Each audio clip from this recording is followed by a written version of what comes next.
Hey folks, Jonathan here. We're moving along. We're not moving along very fast, but we're moving along. Got my stainless oil line made. Don't have it all the way on yet. I've got to get an adapter for the bottom down here, but it's 3/8. You can see what we've done there. And well, actually, I think it's 1/4 inch is what it is. It's not 3/8. But we got a little seat issue. I was trying to come up with a seat to put in.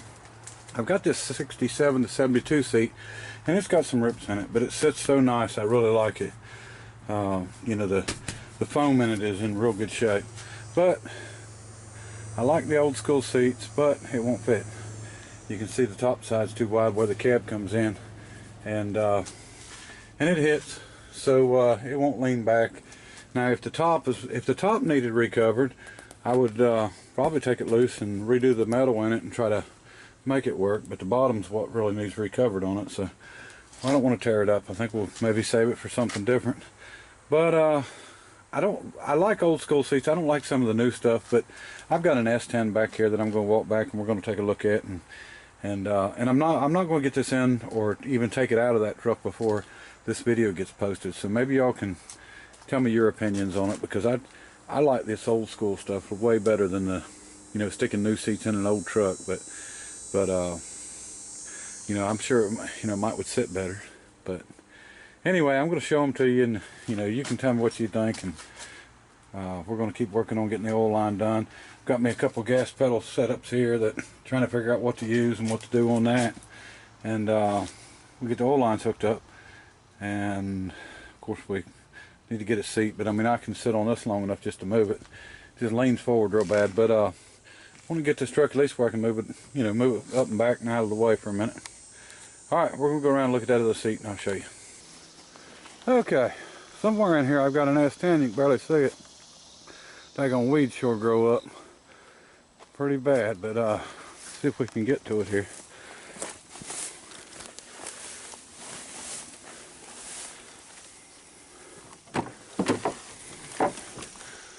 Okay.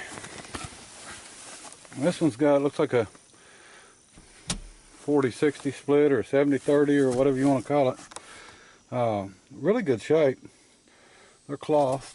Looks like they're manual on this side and manual on the other side. I kind of like that.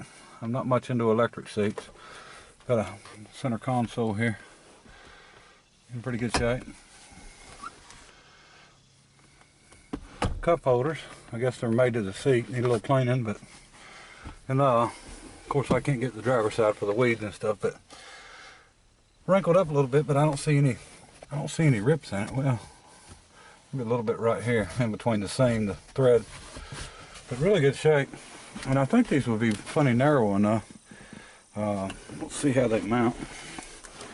See how bad it would be to. I'm gonna have to make some brackets because it mounts lower on the outside than it does the inside, but they do lay back too. Yeah, lay back all the way. This was a extended cab truck, or I think it was actually a 3-door truck. Got the door on the other side. So, and yeah, they lay back in, they lean forward, and they got pockets back here. So, really nice set of seats. Don't need a lot of cleaning, a little bit. That center console's a little bit dirty, but anyway, you can let me know what you think on that. You know, it's really, I don't know, kind of bothers me to put new model seats in an old truck like that, but you know, it is what it is, and I don't have a seat for it, so gotta have somewhere to put your butt. All right, show you more. All right, folks, I guess it's not fair just giving you one choice for the seats, so here's another choice. These are really nice Ford Granada buckets, 1976 model. Perfect shape, and been sitting a long time, but they're actually really nice and soft, so I don't think it's a worry about them starting to crack when I get them in there. Mountain wouldn't be too bad because it's this flat, but I mean, I'm still going to have to make brackets either way, so it really don't matter about that. And hopefully you can see them here with the light. A little dirt on it, but I mean, they're really nice shape. And you know, they got the headrests. They're not real high backs, but kind of high, and all manual, of course. Seats won't lean forward, because it's a 4-door, and they won't lay back. So that's something to think about anyway. All right, got one more I'm going to show you. All right, we got a Toyota truck. Seat's dirty, can be cleaned up, I'm sure. It's not ripped up anywhere, it's just got a lot of dirt on it. This come in as a wreck. I'm sure it's narrow enough. It's a little dirtier than the others, I think. Most all this needs cleaned off. This is one that I ended up with, and the seat, as you can see, is not even mounted in. But it's got the cutout for the shifter, but I really don't need that because my shifter sits so far forward. But it's still a good choice, I guess. Besides the dirt, I think it'll clean up real good. And this one, of course, it'll lean forward. It won't lean back. But in a truck, you've only got so far you can lean back anyway. So, all right, choice number 3. And this is a gray color also. I think the bucket seats are gray and the other seats are gray. So that's our choice. All right, let me know what you think. Let's get back to work. Okay, folks, we've got our pressure line ran for oil. You can see I teed it off. Ran my oil pressure line straight out. Ran my line from my turbo up through. And of course, it's a stainless line. I used a brass line for the gauges, even though it comes with the plastic. I still like the brass better. Or copper line, I guess is what it is, and it is copper, but I kind of like it better, so I put it on there anyway. And it's a few extra bucks, but to me worth it. I've had some plastic lines rub into before, and last thing I want is an oil leak. And my boost gauge is plastic, but if you lose your boost gauge, it's not critical.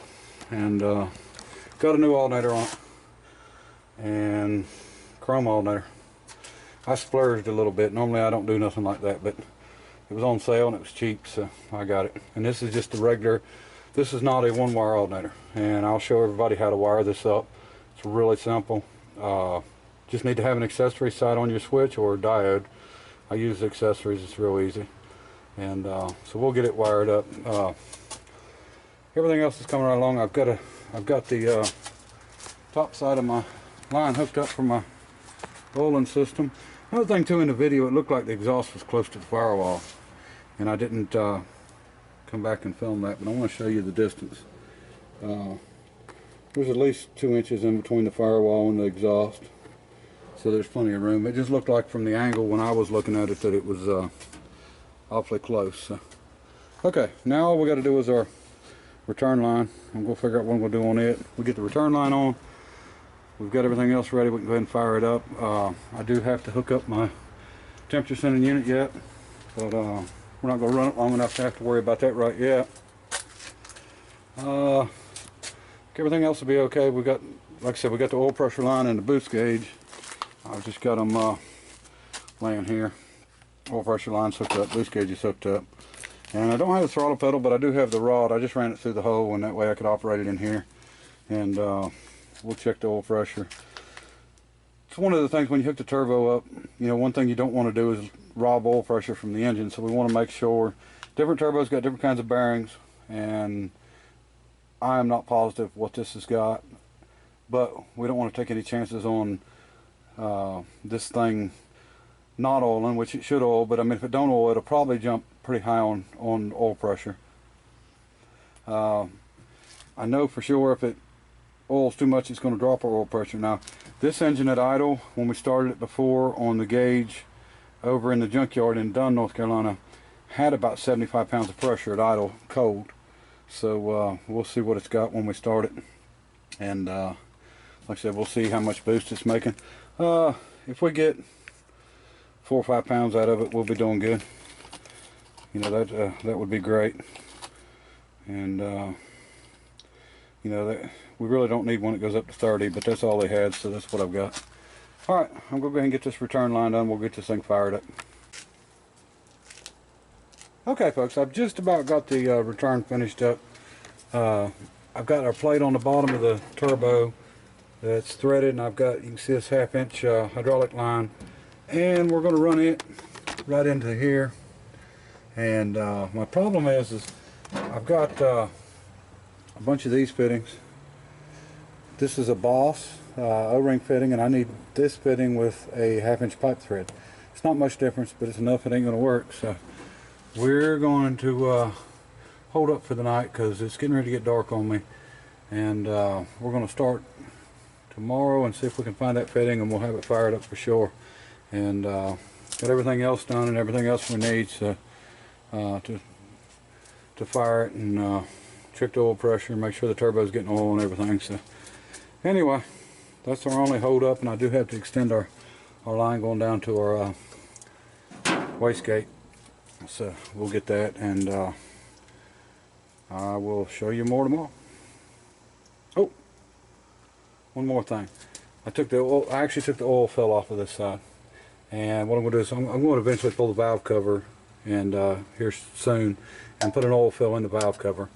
And I didn't like it down in there anyway because you're down inside of a hole, and so I'll stick it up there and we'll make it permanent in the valve cover, and we'll just take it off, put a hole in it, weld it in, whatever we need to do. We can use that same neck and same cap, and that'll solve two problems. We'll get our oil where we can get to it easy, plus we'll get our return for our turbo in there. Alright, thanks everybody for watching, and till tomorrow. Bye.